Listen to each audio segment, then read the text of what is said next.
mga nagpampagang balita. Isang hotel sa Baguio iimbestigahan dahil sa umano'y paglabag sa entry protocols ng lungsod. Baguio City naghahanda para sa posibleng pagsipa ng ibang COVID-19 variant. Teenage pregnancy sa Cordillera tumaas ngayong taon. Kabayan Benguet niyanig ng lindol. Dalawang bayan sa Ilocos Norte inulan ng yelo. Janitress ng Tarlac kinagigiliwan. At sa ikawatang batas, tatalakayin kung bakit ang pasyenteng hindi makabayad ay hindi pwedeng pigilang makaalis ng ospital.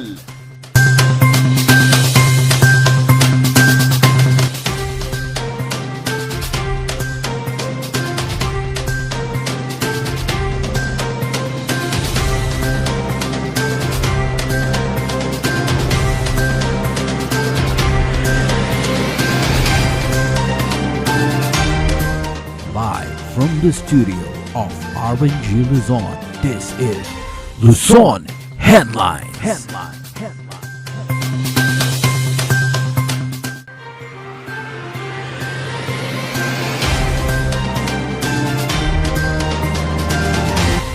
Iniimbestigahan na ng pamahalang lungsod ng Baguio ang isang hotel dahil sa umano'y paglabag sa entry protocol ng lungsod.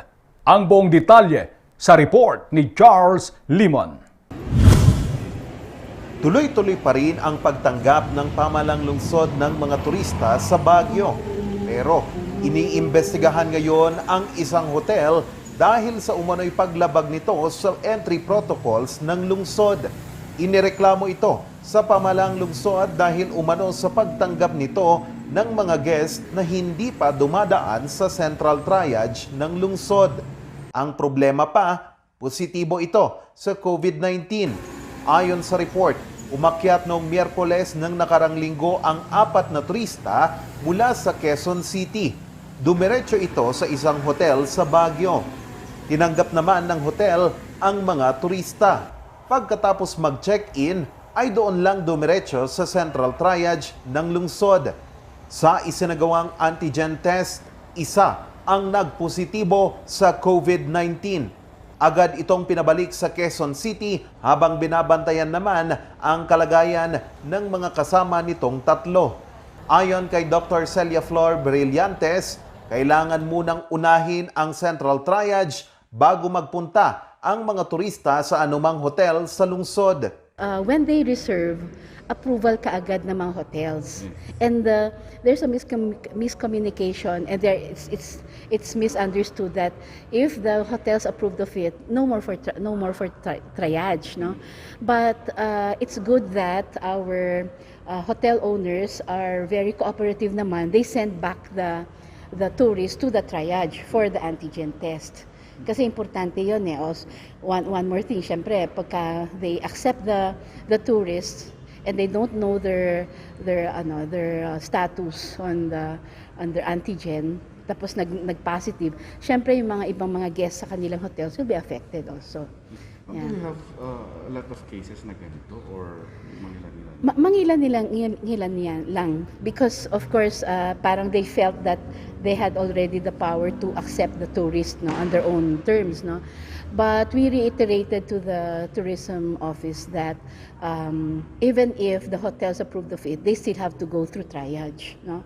So from the checkpoint, now our police partners are doing their best really to strictly send the tourists to the triage. Hotel owners will not accept without any antigen status, no? So dapat yung antigen are negative results, okay. So, and then we closely coordinate with their point of origin, no, yung LGU nila. If ever they become positive, they go back to their point of origin and have themselves tested for RT-PCR. Kapag napatunayan na may kapabayaan ang hotel, sasampahan ito ng reklamong kaugnay sa paglabag ng entry protocol ng lungsod. Aantayin pa ang resulta ng isasagawang investigasyon sa insidente. Kaya naman si Russell, sinisigurong lahat ng kanyang mga guest ay dapat dumaan sa central triage. I think ang number one pa rin is safety and health. Yun ang mas importante. Not only to us, of course, doon din sa mga empleyado, na importante talaga kasi yung safety. It's because umuwi rin naman yung mga empleyado namin o empleyado ng iba sa kanilang mga pamilya. Hindi natin alam kung sino ang pwede nilang ma-infect doon sa mga bahay nila. So I think kailangan yun pa rin ang priority and sundan yung protocols. Sa ngayon, 3,000 pa lang na turista kada araw ang tinatanggap ng lungsod. Charles Nicolimon para sa Luzon Headline. Sa gitna ng pandemya, tumaas ang bilang ng teenage pregnancy sa rehiyon ng Cordillera. Ayon sa POPCOM, pinakabatang nabuntis ay edad 11. Narito ang report. 2019, 1,654 ang naitalang teenage pregnancy sa buong Cordillera. Pagsapit ng 2020, taon kung saan inaasahang bantay sarado ang mga bata dahil may pandemya. Umakyat sa 2,422 ang bilang ng mga batang nabuntis. Kami po sa ating health facilities dito sa Cordillera. So yung tracking or yung tracing po nung kung sino yung tatay, anong edad and all that, lilitaw lang po yan kapag nirelease siya ng PSA through their local civil registry records. 11 taong gulang mula sa lalawigan ng Apayao ang pinakabatang nabuntis. Sa buong Cordillera, Baguio, na may 445 ang nakapagtala ng pinakamataas na kaso. Mas mataas ito kumpara sa naitalang 355 noong 2019. Well, of course, nag-aalala tayo. What we always say dito sa POPCOM is that for every one teenager na nabubuntis, that is still a problem that we're considering. And ngayon na mas bata, we're tracking yung 10 to 14 years old na in the past few years, hindi natin nire-record, hindi natin tinatrack. Lumilitaw nga na medyo bumabata yung ating teenage pregnancies or teenage deliveries na nare-report sa Cordillera. And this is worrying in the case na 11 years old is very young. Sabi nyo nga, Sir Dobie, na dapat naglalaro pa lang ito, wala pang kamwang-wang. And what we're seeing sana is talagang mapigilan itong mga teenage pregnancies, not only itong younger at 10 to 14, but even yung ating minors na 17 and below. Puspusan ng pakikipag-ugnay ng POPCOM sa mga pamahalang lokal at DSWD para mapigilan ang pagdami at para maproteksyonan ang kapakanan ng mga batang ina. Well, ito yung welcome addition natin when it comes to policy related to teenage pregnancy. So just last week po pinirmahan ni President Duterte yung Executive Order 141 of 2021 kung saan dineclare niya na national priority ang pagbaba ng teenage pregnancy dito sa Pilipinas. So in the EO itself, minamandate niya ang LGUs natin to create a program or to create a team that would focus on curbing or decreasing teenage pregnancy dito sa buong Pilipinas. So, ipinapanukala na rin ng POPCOM na dapat ay magkaroon ng access sa family planning services ang mga minor de edad. Samantala, balik sa MECQ ang Lawag City matapos tumaas ang bilang ng kaso ng COVID-19. Magbabalita si Claudine Lagundino. Muling hinigpitan ang galaw ng mga taga-Lawag City. Noong Sabado lang, isinailalim sa Localized Modified Enhanced Community Quarantine ang lungsod dahil sa muling pagtaas ng kaso ng COVID-19.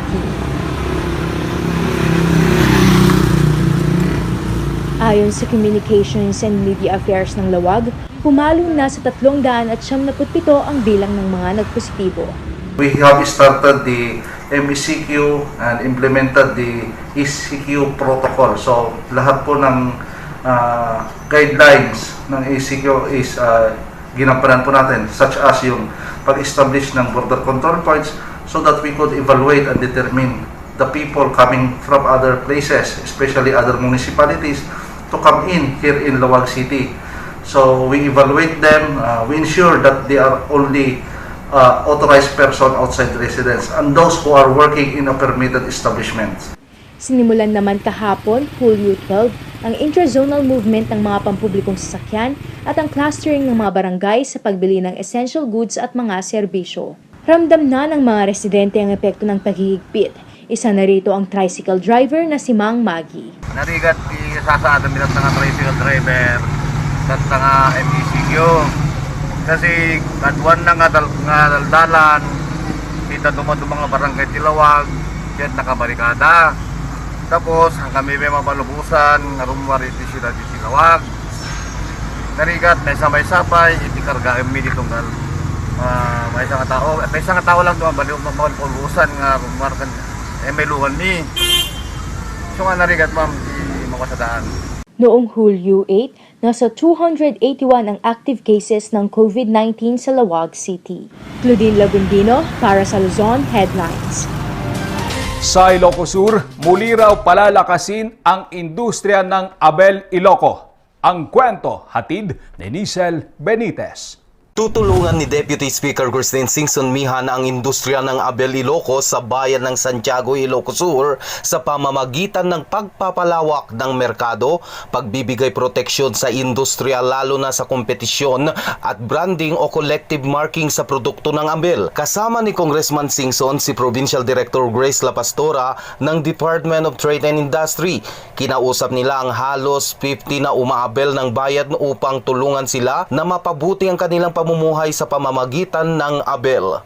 Recently kami nadadagiti committee mi J Congress dati Committee on Creative Industry. Kat the meeting idi about fashion and textile. So ti agenda mi that time. So the J aming buyers and no sino ti members ti dagiti industry representing it that yung dagiti agencies from the government to share their thoughts on the different topics that was discussed. Got na mention from DTI through IPO na mention dati kasla kayat all these weavers na mabalin na maprotektohan da by protecting their product.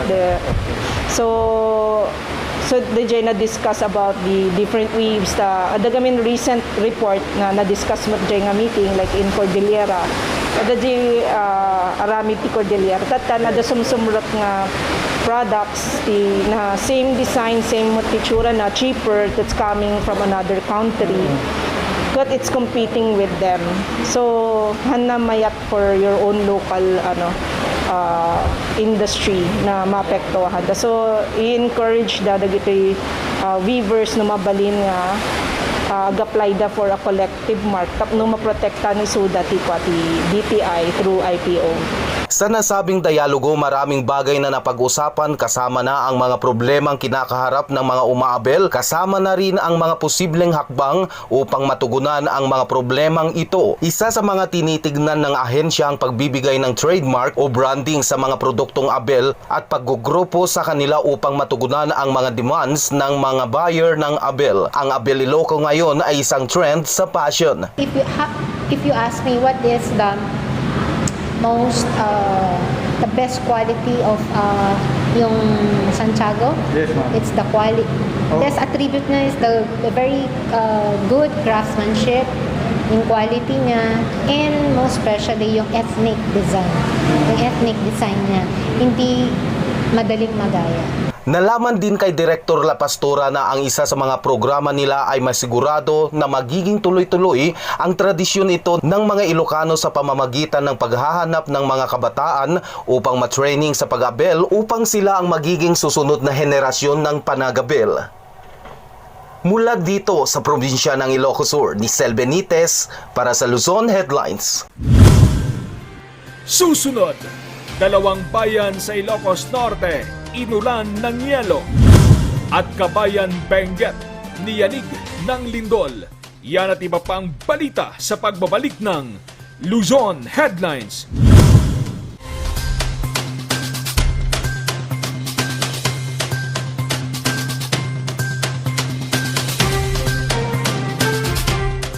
Only barbecue, only grill, only side dishes, only additional dishes with only charcoal barbecue. Indulge and choose from our 8 types of meat. beef samgyeopsal, pork samgyeopsal, spicy samgyeopsal, tender flavorful moksel, pork barbecue, spicy chicken, and chicken barbecue. Don't limit those cravings and go all out with more than 20 additional dishes. From ramyun, soy sauce chicken, fried chicken, dumplings, kimali, tteokbokki, chop suey, spaghetti, macaroni salad, kimbap, vegetable salad, kakis, doenjang soup, egg soup, sweet and sour pork, and many more to satisfy your appetite. Top your foodie experience with unlimited side dishes to choose from with a variety of vegetables, finger foods, noodles, spices, and many more. Best experience with family and friends. Treat yourself and visit us now at Samgyup Pocha, located at number 2 Leonard Wood Road, Manuel A. Rojas, Baguio City. Open from 11 a.m. to 10 p.m. Redefine Unlimited.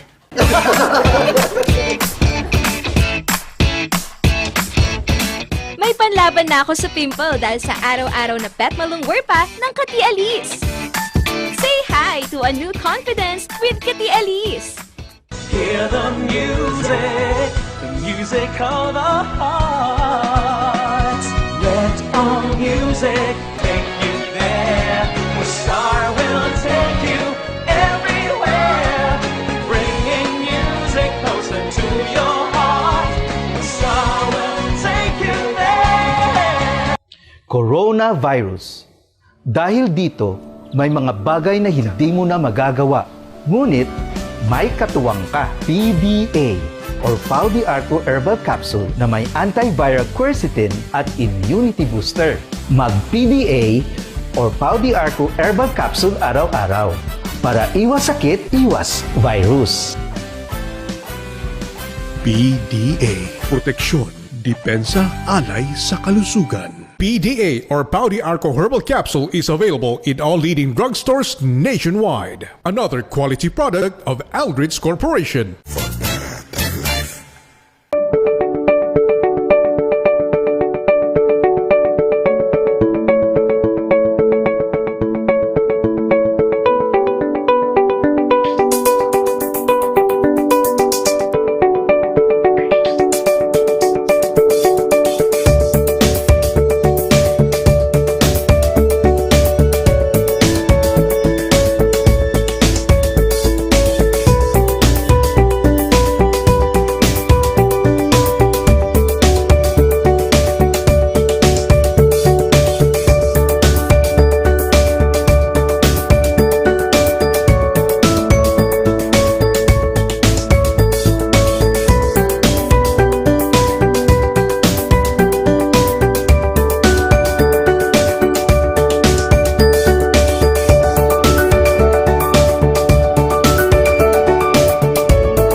Narito ang ilang tag-initipid tips na pwedeng gawin ng hindi nahihirapan at nananatiling komportable sa pang-araw-araw na pamumuhay.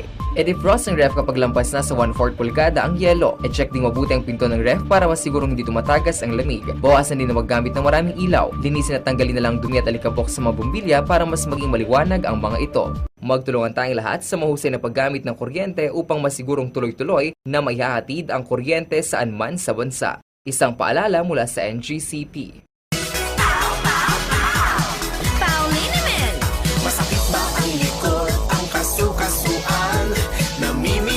Masakit ang iyong kalamnan. May rayuma, arthritis o nahihilo. May stiff neck, flatulence o masakit ang ulo. Sa Pauliniment, yung haway, garantisado. Pauliniment, isang pahid ka lang. Dahil walang out sa Pau!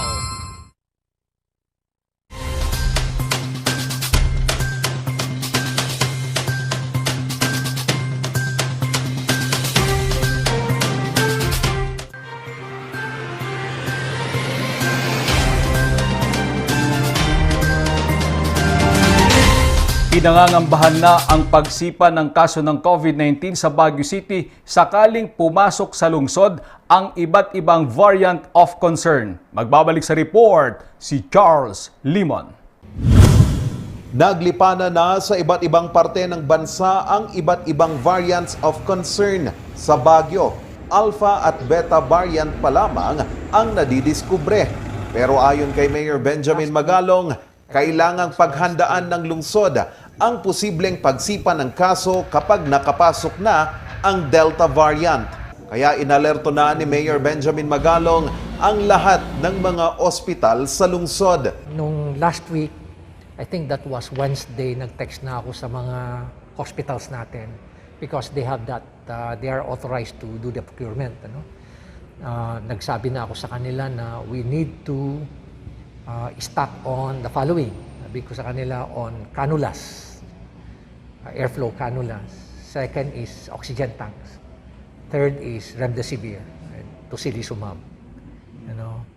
Yun ang request ko sa mga hospitals natin, especially itong Baguio General Hospital, na karamihan ng mga pasyente na pupunta naman o pinupuntahan ng karamihan ng mga pasyente ng COVID-19. Ayon kasi sa latest report, hindi na lang Delta variant ang kanilang binabantayan, kundi pati na rin ang bagong variant na Lambda, Kappa at Delta Plus.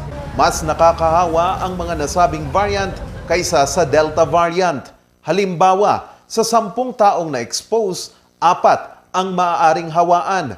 Pero sa Lambda, 8 mula sa 10 katao ang kaya nitong hawaan. Pag magkakaiba po bang variants, it is much more deadly or yung transmissibility lang no, per variant? Yeah, perhaps so, and that perhaps even mortalities, no? That's what Peru now is experiencing. So we need really to ramp up our vaccination activities and of course to see that our residents are following the minimum health protocols. Isa din sa mga inihahanda ng pamalang lungsod ang mabilis at epektibong contact tracing. Kaya kailangan pang madagdagan ang mga contact tracers ng lungsod. Nakikipag-ugnayan na ang pamalang lungsod sa mga BPOs ng Baguio na magsanay ng karagdagang contact tracers sa posibleng pagsipa ulit ng mga kaso. Tinakita natin throughout our COVID-19 response, the contact tracers has played a major role in the COVID response in the city, not only in the city but in other parts of the country. And since mawawala na sila, there is a need to expand our contact tracers through by institutionalizing them at the workplaces. So even that's a move of the mayor to institutionalize contact tracers at the workplace, and we will be training them in the next few days. Sa latest report ng Philippine Genome Center, nakadiskubre ulit sila sa lungsod ng panibagong 53 kaso ng Alpha variant o yung variant na galing mula sa United Kingdom at 4 na Beta variant o galing mula sa South Africa. Tuloy-tuloy din ang kampanya ng pamahalaan para sa pagbabakuna. Ito ang inaasahang makakatulong sa pagbaba ng mga severe o critical cases ng COVID-19. Yes, oo. Napakalaki ng ibinaba ng ating death. Dati-rate, last month, bumaba na siya ng 64%. Itong July, bumaba pa yata ng 73% compared to our figures in April, May, na napakataas ng ating death. So, kaya pinaspasan natin yung vaccination ng mga senior citizens kasi nakita natin na almost 80+% do sa mga death natin are actually senior citizens na may comorbidities. So talagang priority natin sila. Gumawa pa nga tayo ng mobile vaccination teams para hanapin talaga sila. And we work closely with the BHERDs, sa mga barangay officials para hanapin talaga tumataw. I would like to congratulate them and thank them na ang laki rin ng itunulong ng ating mga barangay officials dito. Charles Nicolimon para sa Luzon Headlines. Pasadahan na natin ang mga balita sa iba pang bahagi ng Cordillera sa pagbabalik ni Charles Limon.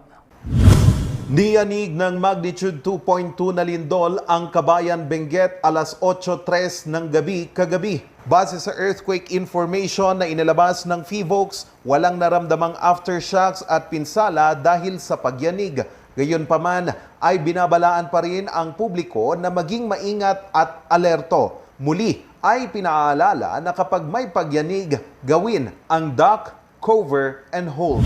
Muling pinapaalala ng pamalang panlalawigan ng Benguet na hindi pa maaaring bakunahan kontra sa COVID-19 ang mga edad 17 pababa. Ito'y alinsunod sa advisory na inilabas ng National COVID-19 Vaccination Center. Sa advisory na pirmado ni Undersecretary Dr. Mirna Cabotaje, focus muna ay mga edad 18 pataas at iba pang mga priority group.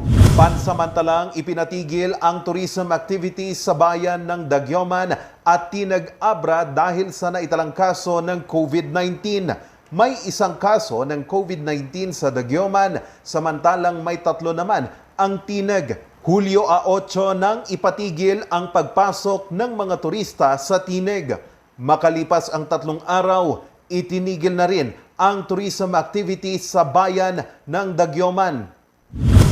Ito ang classroom ng Manikbel Primary School sa Udjao sa Lapadan, Abra. Yari ang 2 classroom sa Kawayan.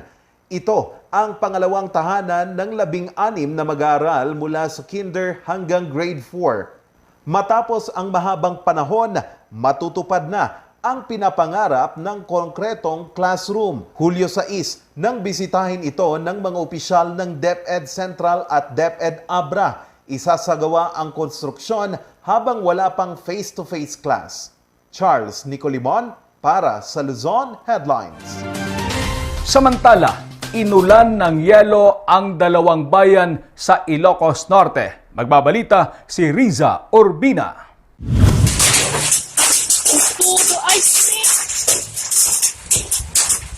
Alas 3:30 noong July 10, tila pinagbabato ang bubong ng bahay ni Angeline sa Lumbaan, Bitbica, Pinili, Ilocos Norte. Paglabas, inulan na pala ng yelo ang kanilang lugar.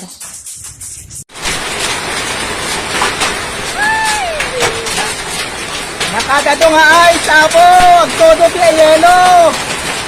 Samantala, inulan din ng yelo ang bayan ng Nueva Era. Ayon kay Jobel Beleno, bandang alas 3 ng hapon magsimulang dumilim ang kalangitan hanggang walang pakundangan ang malalakas na kulog at kidlat. Talagang climate change na mga kapatid! Diba na ang panahon ngayon, umuulan na ng yelo! Sunod nito'y ang pag-ulan ng maliliit na tipak ng yelo. So, yung hill ay nabubuo dahil sa masyadong mainit na panahon. So kapag masyadong mainit yung panahon, nagkakaroon ng mataas na evaporation.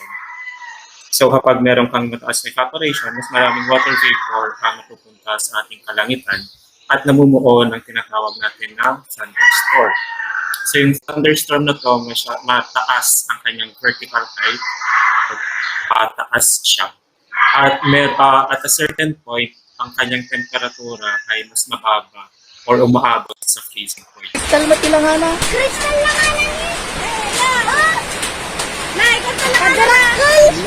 Riza Urbina para sa Luzon Headlines.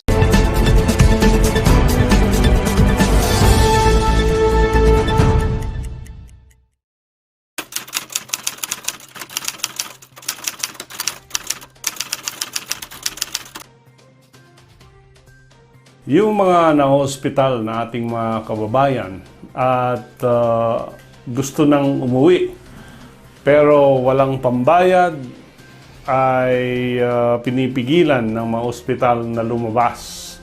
Meron po tayong Republic Act 439. Ito yung act prohibiting the detention of patients in hospitals and medical centers on the ground of non-payment of hospital bills or medical expenses.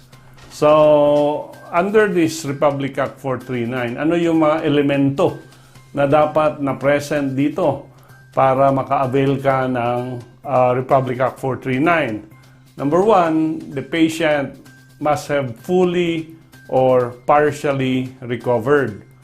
Number 2, gusto na niyang umalis. He wishes to leave the hospital or the medical clinic. Number 3, he is financially incapable to settle, whether in part or in full, yung kanyang medical expenses.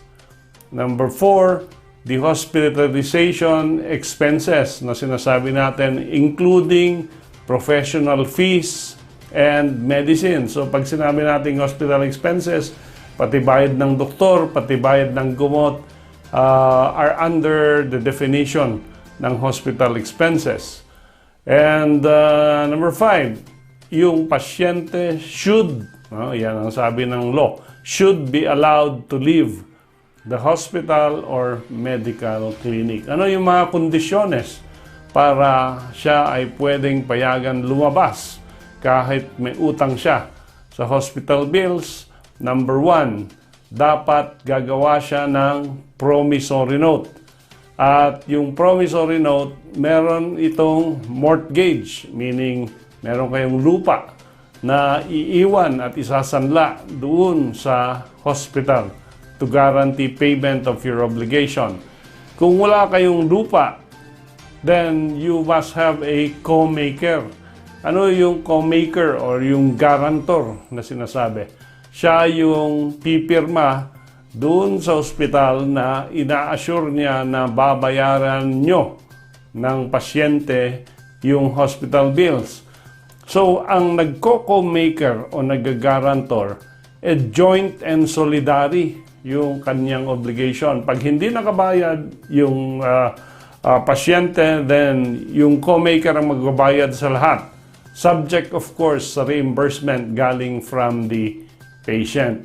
Question, kung hindi ka nakabayad, pwede bang i-withhold ng hospital yung medical certificate mo? Kailangan mo to claim from your SSS or GSIS medical certificate or your insurance.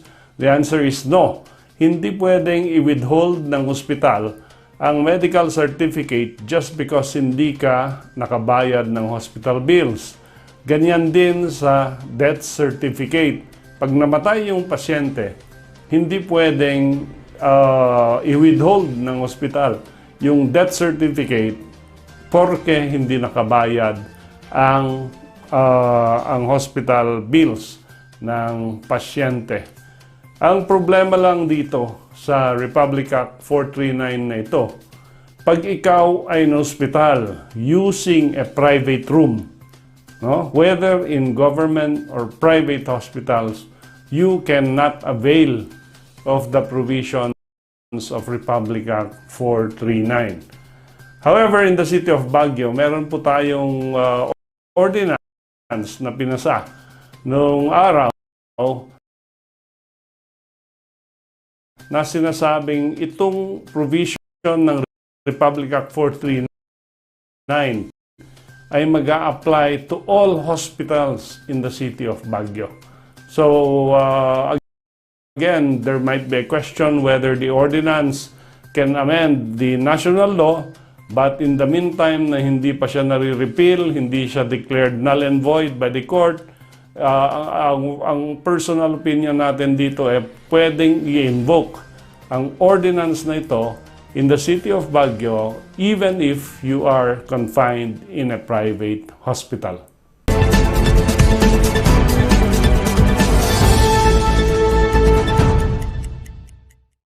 Ang bahaging ito ay hatid sa inyo ng Pines Estate and Gaming Corporation.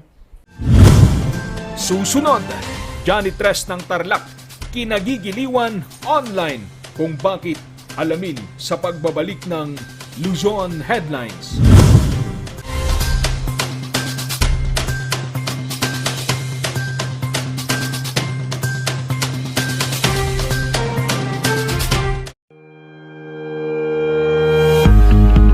The Baguio Country Club, the first and only 5-star mountain resort in the Philippines, is fully equipped and ready to welcome you back.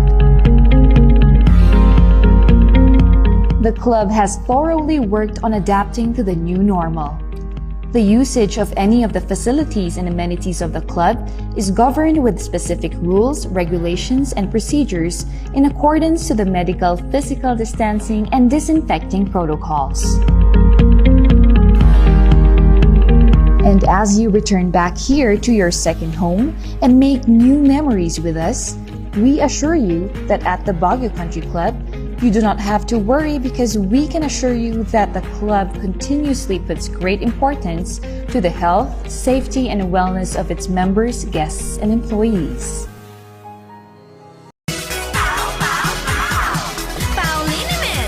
Masakit ba ang likod, ang kasukasuan? Namimitig o masakit ang iyong kalamnan? May rayuma, arthritis o nahihilo? May stiff neck, flatulence o masakit ang ulo? Sa Pauliniment, ginhaway, garantisado. Pauliniment, isang pahid ka lang. Dahil walang aw sa Pau! The most beautiful design you will find ever. Great furnitures and better price. Made in Korea. Art and Furnitures. Visit us at San Luis Bugul, La Union or contact us at 0915-117-0111. Art and Furnitures. TG Home Builders po? Yes po, sir. Sir, paano po umorder online ng mga hardware supplies? Punta lang po kayo sa facebook.com/tghomebuilders at i-message nyo na lang po kami doon at mayroon lang pong sasagot sa inyo. Sir, ang TG Home Builders po ay isang tindahan na nag-offer po ng mga finishing material. Easy to install at mas makakatipid po sila ng oras at sa pera po nila. Mas concentrated po kami sa mga modern materials. TG Home Builders! We turn houses into homes! Coronavirus. Dahil dito, may mga bagay na hindi mo na magagawa. Ngunit, may katuwang ka. PBA or Pau de Arco Herbal Capsule na may antiviral quercetin at immunity booster. Mag-PBA or Pau de Arco Herbal Capsule araw-araw para iwas sakit, iwas virus. PDA. Proteksyon, depensa, alay sa kalusugan. PDA or Pau de Arco Herbal Capsule is available in all leading drugstores nationwide. Another quality product of Aldrich Corporation.